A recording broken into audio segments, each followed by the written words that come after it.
আসলে একটা দেশের সাধারণ মানুষের মন জয় করার জন্য খুব বেশি কিছু লাগে না। শুধুমাত্র আপনি তাদের কাছে গেলে, তাদের সাথে হাত মিলালে, যখন আপনি একটা দেশের রাষ্ট্রপ্রধান থাকেন, সরকার প্রধান থাকেন, তখন আপনি মানুষের মন জয় করার জন্য শুধু তাদের কাছে গেলেই চলে।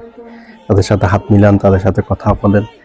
এতটুকু হলে আপনি মানুষের যতটুকু মন জয় করতে পারবেন, আপনি এর বাইরে অনেক উন্নয়ন করেও কিন্তু অতটা মন জয় করতে পারবেন না। তো ডক্টর ইউনূস যেটা করে দেখাইছে বাংলাদেশের ইতিহাসে, আমার মনে হয় এটাই প্রথম কোনো রাষ্ট্রপ্রধান ঈদের দিন গিয়ে জনগণের সাথে হাত মিলাইছে, তার সিকিউরিটিকে উপেক্ষা করে। মানুষও তার সাথে হাত মিলানোর জন্য, দেখুন ভিডিওতে, মানুষও তার সাথে হাত মিলানোর জন্য কতটুকু উন্মুখ হয়ে আছে, কতটুকু উচ্ছ্বাস প্রকাশ করতেছে মানুষ। এটা করেই তিনি যেরকম প্রশংসা পাইছেন, আমার মনে হয় না বাংলাদেশে আর কেউ এরকম প্রশংসা পাইছে।